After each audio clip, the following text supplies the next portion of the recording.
Hi guys, it's your boy Shinobi Sage back with a review for Blue Lock episode 9. Let's get it. Guys, this episode was so insane. Team Z turned up for real. They did their shit. This episode starts with Rio again assisting Nagi. And guys, that bicycle kick that Nagi scored was absolutely disgusting. He must have watched Brazil in the World Cup. Team Z are down 2-0 and try their best not to give up. As the match resumes, Isagi passes the ball to Chigri, hoping for him to use his speed. But who would have thought, that this guy Zantetsu was also quick as well. He steals the ball from Chigri and scores a goal. And bro, Team V is stupidly good. And that's messing up Team Z's morale to compete in this game. But my boy Bachira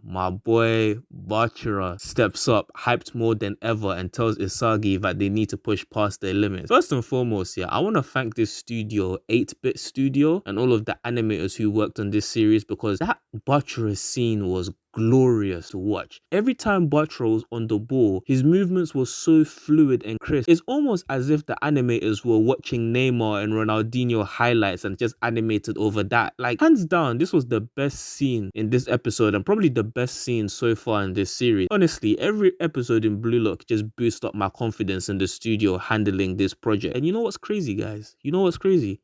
You haven't even seen anything yet.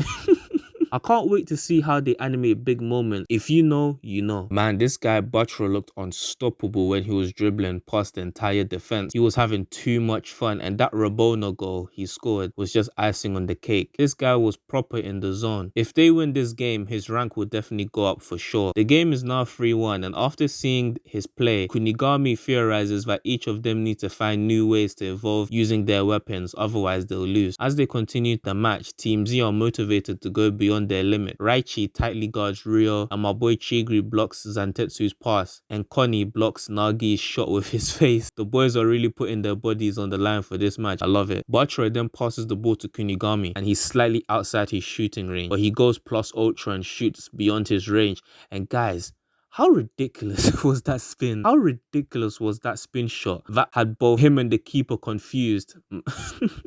This episode was just too much. The score is now 3-2 at halftime, and in the dressing room, Isagi thinks to himself about how he can use his weapon of spatial awareness to evolve. As the second half begins, Kunigami is tightly guarded by Team V, who are preventing him from scoring. He then passes to Bachira, who does a long pass to Gagamaru, and on some Mr. Fantastic type shit, he does a scorpion kick which nearly goes in but is blocked by Zantetsu. Gagamaru is something else, I swear. Isagi gets the ball and the ball is stolen. As he runs, he thinks to himself about how he can evolve, and out of nowhere, Nagi pops out and begins to shit talk him and his ability. Isagi tells him to shut the F up, and this guy Nagi just stands there and says, "What is with this creature?"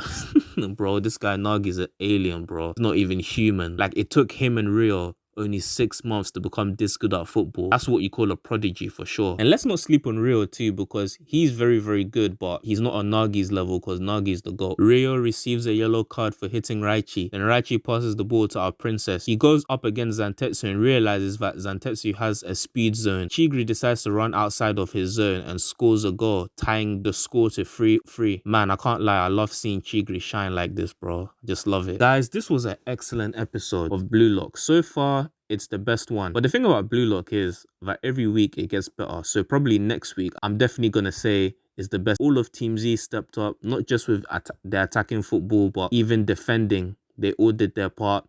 And the thing is, even though Isagi is the main character, the amount of characters we have seen so far and the abilities that they used really makes you question who will actually become the best striker in the world, because as an audience, any of us can make a case for each character. And what's even more ridiculous is that this is only building 5, because if you guys remember, there's 5 buildings in Blue Lock. Isagi and Team Z are in building 5, so there's 4 other buildings with much more stronger players, which is going to make Isagi's journey to become the #1 striker in the world even more difficult. But we'll see how he evolves to become the best in the world anyway. If you enjoyed the video, please like, share and subscribe, and until next week, stay blessed.